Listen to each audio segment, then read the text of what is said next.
The podcast host of Invest in Her and an award-winning producer, author, and TEDx speaker. Our show, Invest in Her, features phenomenal female founders and funders. As you know, women receive less than 2% of venture capital funding. Our series is about accelerating the funding of women by connecting them to funding resources. Let's meet today's guest. Hello, welcome to this week's edition of Invest in Her. I'm your host, Catherine Gray, founder of She Angel Investors and co-founder of the She Angels Foundation. And as you know, we always have on amazing women, and today is a very special day, at least to me. It's part of a personal story, and I'm going to welcome on the author of the new book called Bernie's Mitten Maker. And she is in Burlington, Vermont, where my niece lives. I'd like to welcome to the show, Jen Ellis. Hi, Jen. How are you? Hi, Catherine. I'm great. Thank you so much for having me. Yes. And I called this episode The Accidental Entrepreneur. And this story is so incredible. I'm so happy to have you on today. You have no idea, because it is personal to me. And I'm going to set up why that is, because obviously you know. But just to share with the audience, it sounds like a sad story, but it's not in the long run. And that is when my sister passed away in 2018. Of course, we were devastated. And my niece had this friend, Jen, who was a mitten maker, among other things. And she put together this beautiful, beautiful blanket of my sister's cashmere sweaters for me, for my sister's husband, and for her 4 kids, Mindy, Shane, Zach, and Chad. And it was like the best present I ever received. I was like, oh my God, this is so special. I have no words, right? And then this funny story unfolded about the blanket that I know my sister's up there laughing about this and cheering you on, Jen. So here's the story.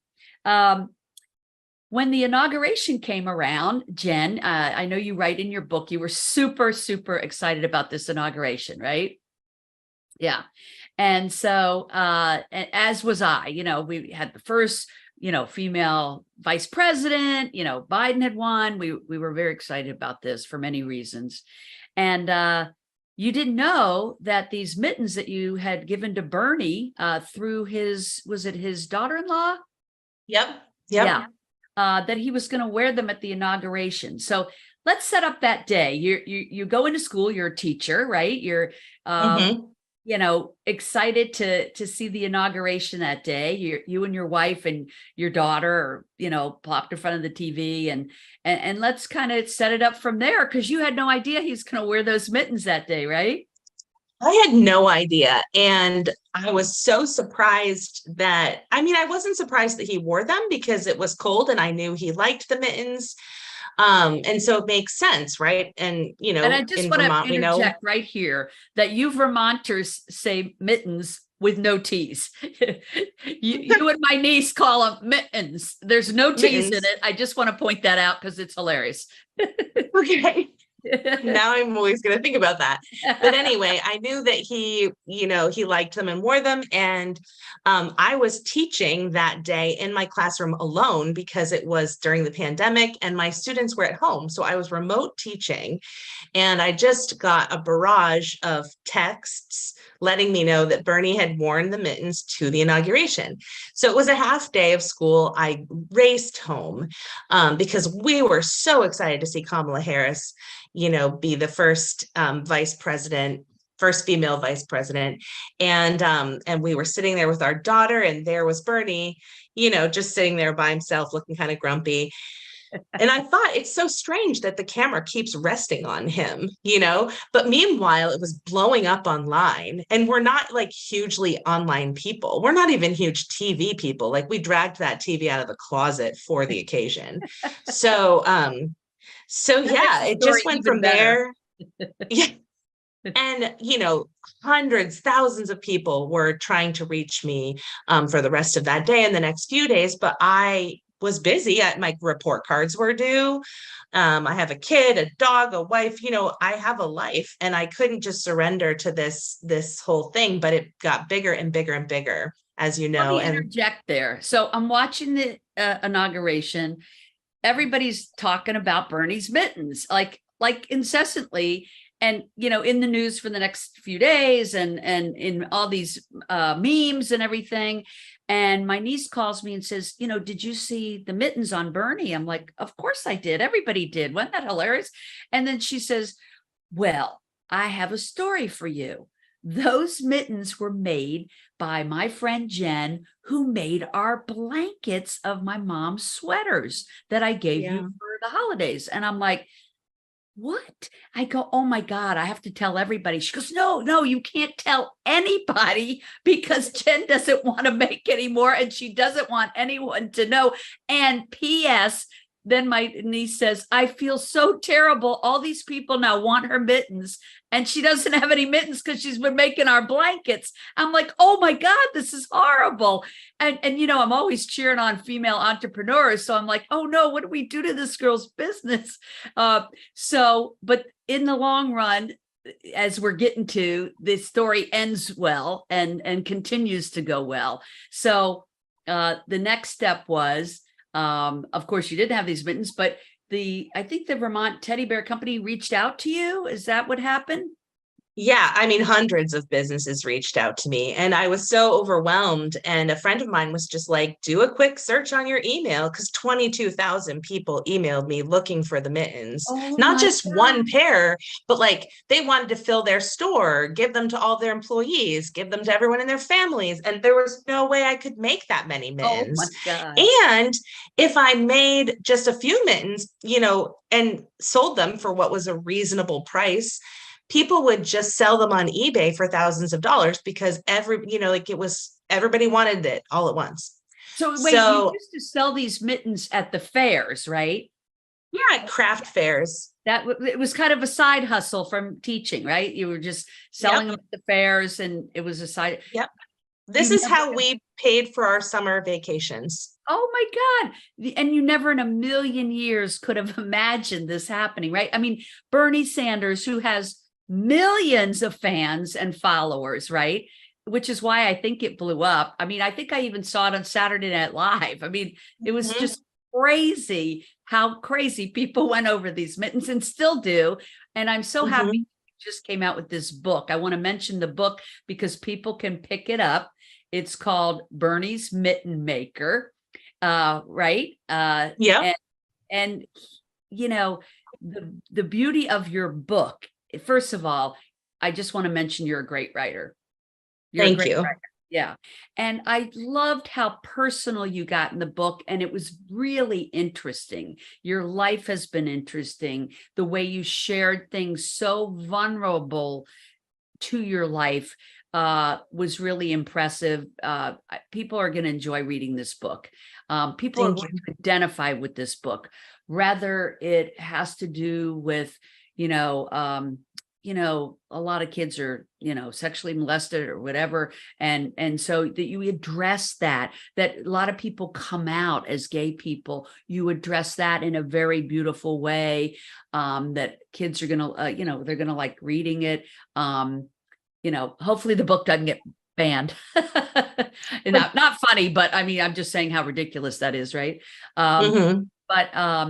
Yeah, I mean, Bernie Sanders, he's an icon, and this is such an amazing story. So let's talk about where it went from there. So now you couldn't sell them at the fairs. You couldn't possibly make enough for all these thousands of people that wanted them. So what was the next step? So I partnered with the Vermont Teddy Bear Factory. They created 10 new jobs. And when I talk about this in the book, when I toured the factory, I asked the tour guide person, were these people who were making teddy bears and now they're just making mittens? And she was like, no, we created 10 new jobs, full-time jobs with benefits, paying really really good pay. And all of them went to new Americans, and most of them are women. And it just, honestly, I just started to cry because this whole thing was such a nightmare. Like, I didn't want to be famous. I didn't want to be like, I mean, nobody thinks in the morning, today I might become internet famous, right? Like, it's not even part of the landscape of your imagination. And so when it happens, one, not only were thousands of people reaching out to you, but all the news stations were calling you, running over, asking you for interviews. mhm, I mean, it's showing up at my house, showing up at my school. Yep. yeah. Calling my school secretary, calling my classroom, sending me things through the mail. I mean, it was so much. People were impersonating me online.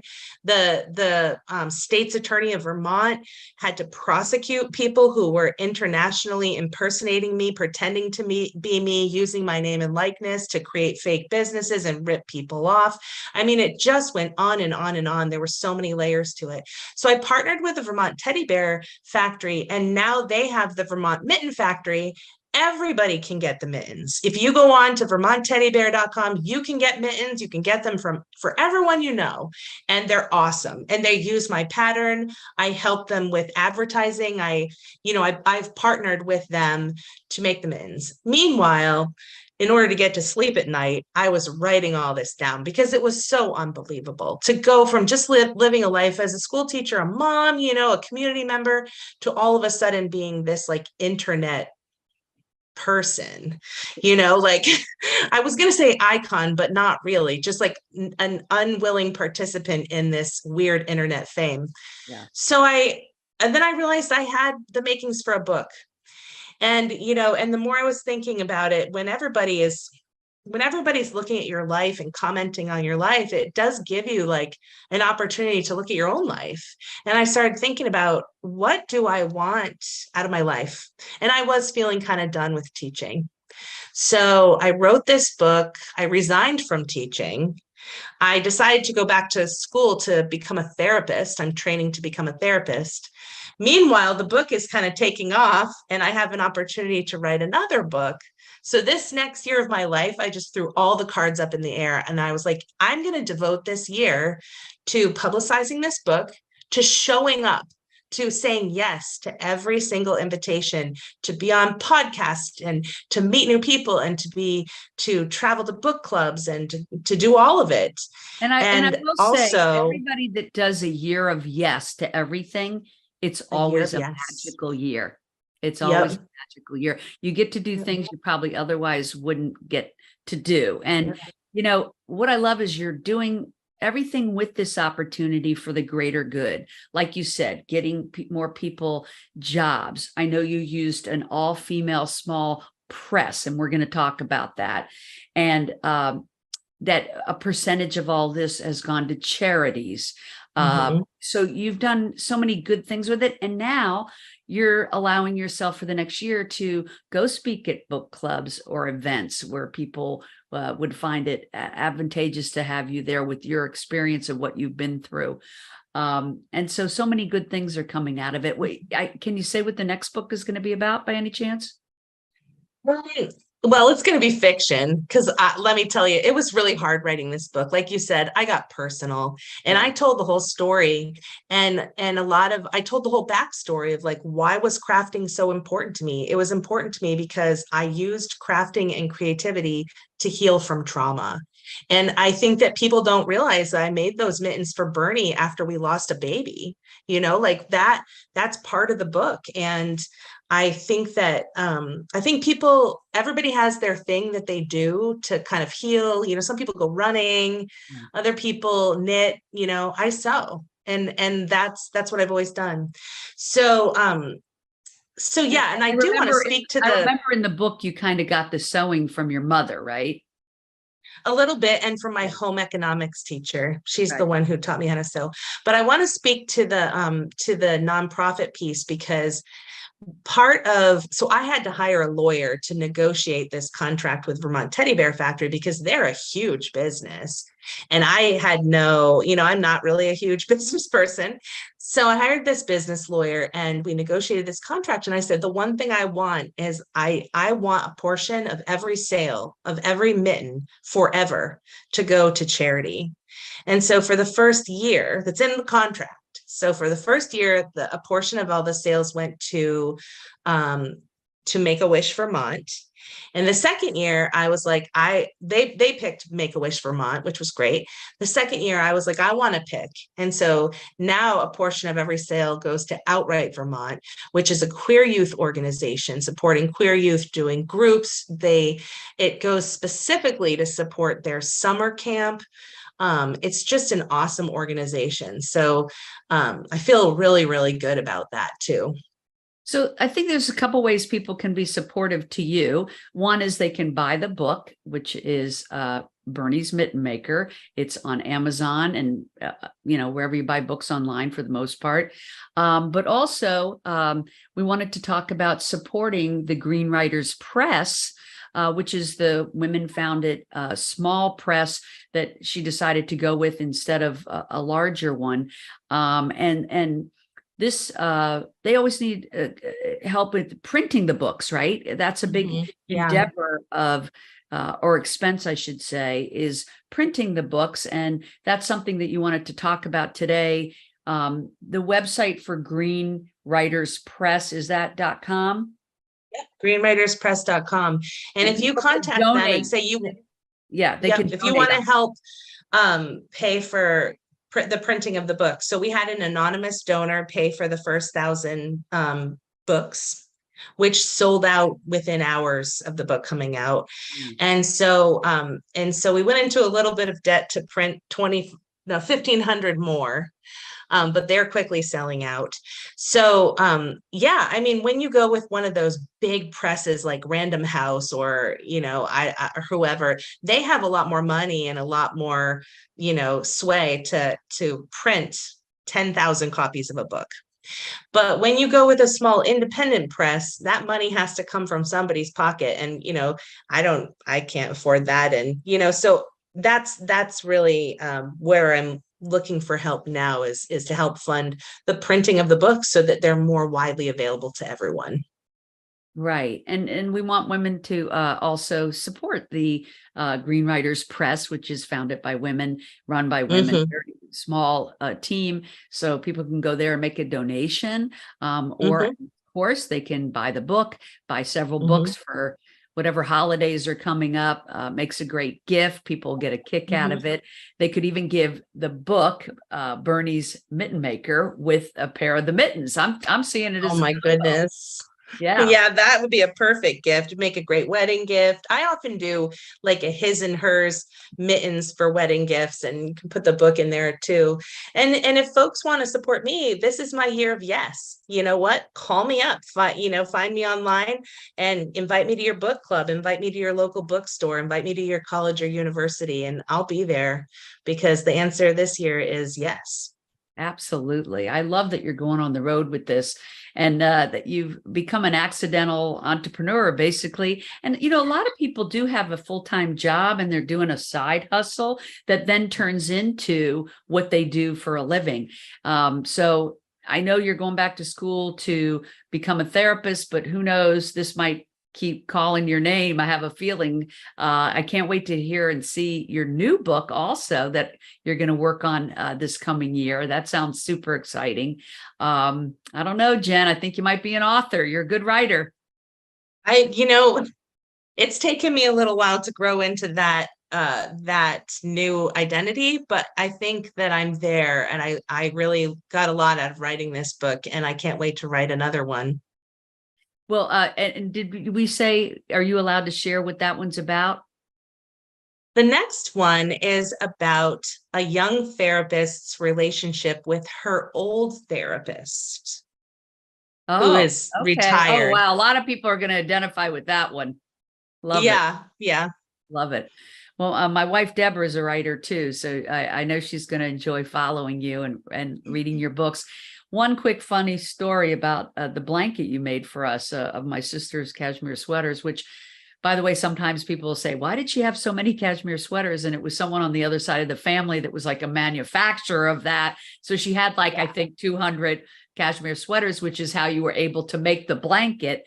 of her sweaters. And, it's so near and dear and precious to me, I'll tell you, that, I mean, I don't let anybody touch it, I don't let anybody sit on it, but it's on the back of a chair. So one day my wife and I are getting pictures from our dog sitter, because she tends to send us pictures. And there was the dog placed on the blanket. And I immediately texted and called. I'm like, no, not on the blanket. So You know what I'll tell you about your sister? I never met her, but when I was cutting up all of her cashmere sweaters, you could smell her on them.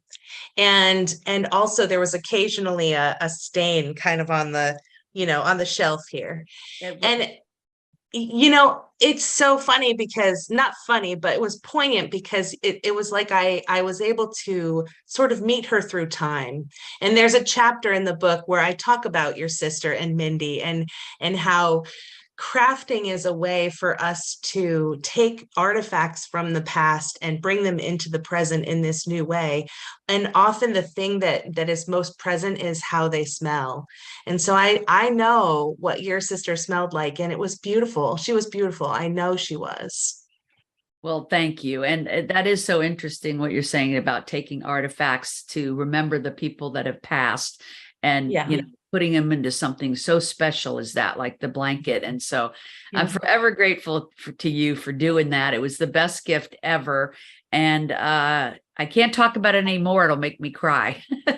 But really a wonderful gift. We're going to cherish those forever. I love your story. How can people find you on Instagram, or where are you, Jen, on social? You can find me on Twitter at vtawesomeness.com. I made that handle before I ever knew I was going to be famous. I'm on Facebook. You can vtawesomeness.com. Okay. No, vtawesomeness, not .com. vtawesomeness is my handle. Oh, your Twitter. Handle on Instagram? Right. Okay. No, I am on Instagram. I can't remember what my handle is. Like I said, I'm not super internet savvy, but you can also email me at jsellis21@gmail.com. You can find me at berniesmittenmaker.com. You can find me on Facebook. Okay.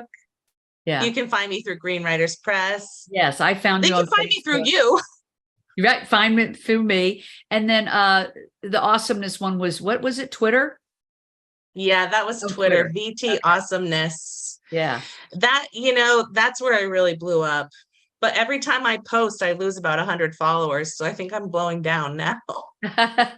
Who can ever figure out those algorithms, right? But I know. Yeah. Well, anyway, I just think it's such a cool, fun story. I'm wishing you all the best with growing your business and selling your books, and just stepping into the greatness of, being who you are and what you're doing in the world, and really appreciate you. And I got to tell everybody, you got to get Bernie's Mitten Maker book. It's really a great read, a lot of fun, a great gift. And, check out Jen. I know I looked you up on Facebook. We're friends there now, and it's super fun to be connected to you and your awesomeness and your VT awesomeness on Twitter, right? VT awesomeness. All right. Well, thanks so much. What about LinkedIn? Are you on LinkedIn? I am on LinkedIn. Yeah. Okay. So you can find Jen Ellis on LinkedIn. Of course, you can find me, Catherine Gray, there. And we are sheangelinvestors.com. So check us out. We're all about helping female entrepreneurs to be empowered through funding and getting resources and connections. So check us out. And of course, on Instagram, we are Catherine Gray, Invest in Her. Thanks for tuning in, everybody. Make it a great week. Thank you, Jen, for being a wonderful guest. Have a great day. Thanks for having me. Remember, if you're looking to launch a business or grow your business, check out our e-course, 6 Ways to Fund Your Business, available at SheAngelInvestors.com.